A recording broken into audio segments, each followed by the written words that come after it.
Yung aso ko kumain ng cat food, Whiskas. Masaya ako. Napaiyak ako sa saya, guys. Kasi nga, ngayon lang yan kumain ng Whiskas food, cat food.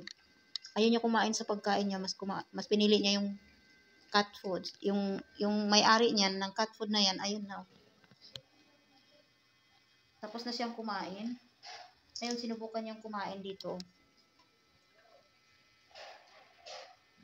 So, wala na akong kaano, guys. Yan yung pinagdadasal ko talaga na sana kumain siya ng, ng dog food or cat food. Kasi itong Whiskas, kasi guys, is, pwede sa aso, pwede sa pusa.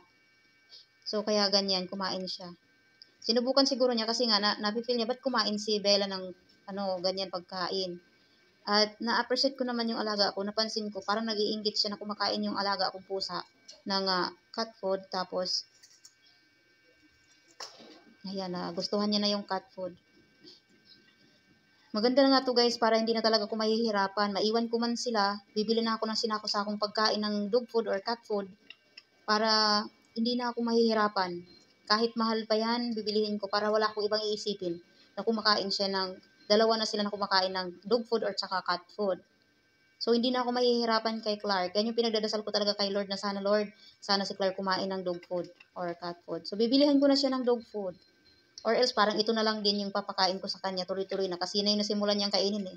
Kagaya na lang din niya ng pusa ko, na nasimulan niya ng kainin, hindi na siya kumakain ng kung ano-ano pagkain natin sa lamesa. Hindi na rin siya nangiistorbo. Yan.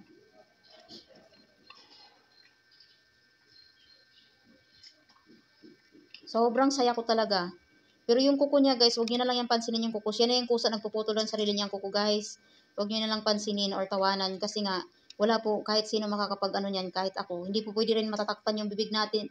Hindi rin pwede matakpan yung bibig niya para dalhin natin sa veterinary.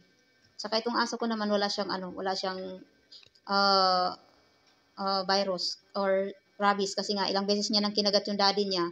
Hindi naman nagka-rabies yung daddy niya. Duguan pa. Saka malalim pa yung mga sugat ng asawa ko. Hindi niya na wala namang nangyayari. So, happy ako dahil kumain na siya talaga ng dog food or cat food. Sinubukan lang niya tinatry lang niya. Kasi kanina panay, siya, amoy at saka dila. Tapos, dumikit sa labi niya yata yung cat food. Nung na-feel niya na, masarap pala. Ayan, tinisting niya, ayan, kumain. Nag-prepared ako ng pagkain niya doon, Hindi niya kinain, ayan. Uminom na yung isa kong baby ng tubig. Ayun, sayang nga lang yung manok eh. Ngayon, hindi na ako magsasayang sa manok, guys. Tsaka kung ano man yung pagkain or mahirapan magluto para sa kanya. Ayan, kumain na siya ng dog food or cat. Whiskas food. Yung Whiskas is para sa pusa. Cat food talaga yan siya. Pero, nakalagay kasi doon sa lagayan ng Whiskas is cat food. Tapos, yung cat food pala, ayon sa nababasa ng asawa ko, yung cat food is, yung Whiskas pwede pala sa aso din pala. Ayan, siya kumain na. Thank you, Lord. Thank you so much, Lord.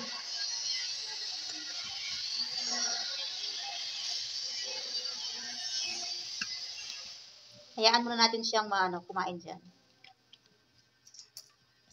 Hanggat sa maubos, titistingin ko talaga kung maubos ba talaga niya to. Kasi kukuha na lang ako ng sako-sako kahit iwanan ko pa sila dito ng ng ilang araw. Diba? Wala na akong ibang iisipin. At least, basta tubig lang, naka-open lang yung gripo. Laging fresh. Yung tubig nila para hindi naman maghalo-halo yung laway nilang dalawa ng pusa ko. Saka yung aso ko. Para lang laging tumutulo yung tubig, laging dumadaloy. So, walang sakit na mangyayari.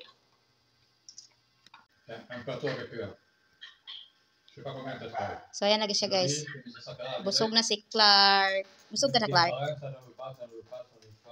Busog ka na, Clark? Busog na, Clarky boy ko. Thank you, Clark. And thank you so much, guys. Hope you like to subscribe to my channel. Bye-bye.